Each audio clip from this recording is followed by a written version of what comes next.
നമസ്കാരം. പഠനത്തിൽ മിടുമിടുക്കിയായ Induja lab technician course പഠിച്ചത് തിരുവനന്തപുരം മെഡിക്കൽ കോളേജിലായിരുന്നു.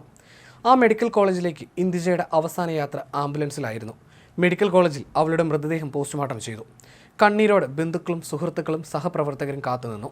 4 മാസമേ ആയുള്ളൂ തിരുവനന്തപുരത്തെ പ്രമുഖ ആയുർവേദ ആശുപത്രിയായ ത്രിവേണിയിൽ ഇന്ദുജ ലാബ് ടെക്നീഷ്യനായിട്ട്. ചുരുങ്ങിയ കാലം കൊണ്ട് തന്നെ സഹപ്രവർത്തകരുടെ പ്രിയങ്കരിയായി.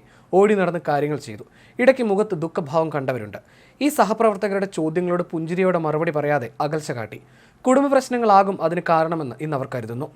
തിരുവനന്തപുരം മെഡിക്കൽ കോളേജിലെ പഠനത്തിലൂടെ തൻ്റെ ജോലിയിൽ വേണ്ട മികവെല്ലാം ഇന്ദുജ നേടിയിരുന്നു.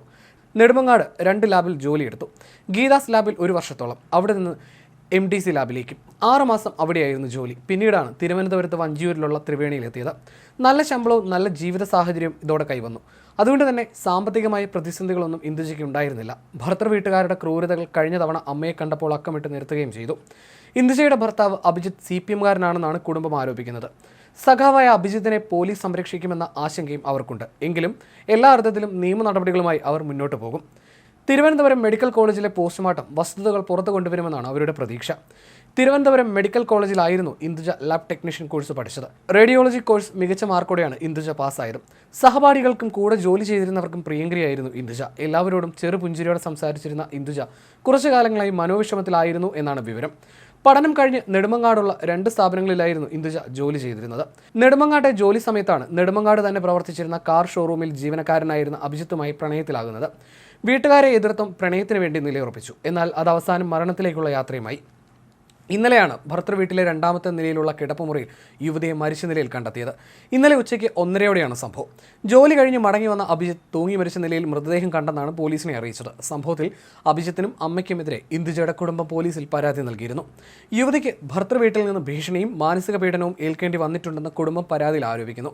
വിവാഹശേഷം ഇന്ദുജയെ ഭർത്തൃ വീട്ടിൽ ചെന്ന് കാണാൻ തങ്ങളെ അനുവദിച്ചിരുന്നില്ല.